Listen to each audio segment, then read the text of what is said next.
Marcus, firstly, thanks for telling me that directly.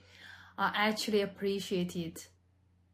I'd much rather have this conversation openly than find out you are unhappy after you have already made a decision.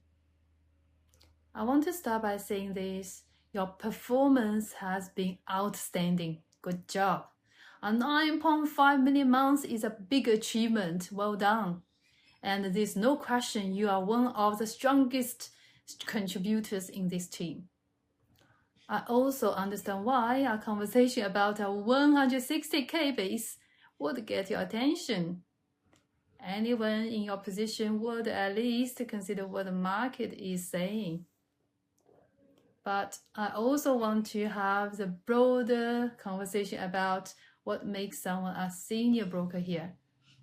For me, it's not only about volume.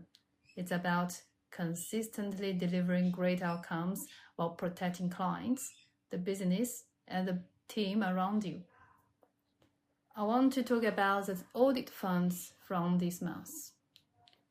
3 of your files had gaps in the file notes, and one had a serviceability calculation issue that was picked up during leader review.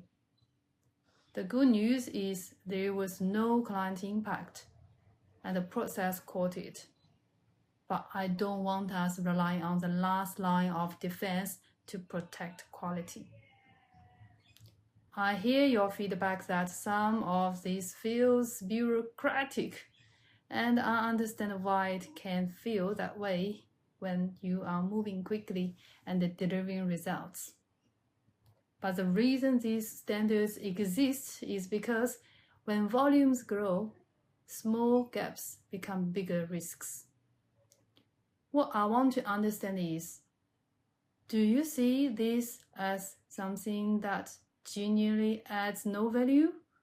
Or is it more that the current process doesn't fit the way you work? Because my job isn't to slow you down.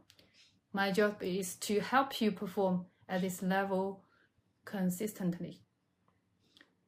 I also want to understand what you are looking for next.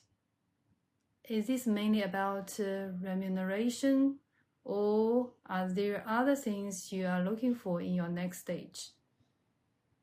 Because if you are thinking about becoming a senior leader in this industry, then quality, consistency, and setting the standard for others become just as important as your own numbers.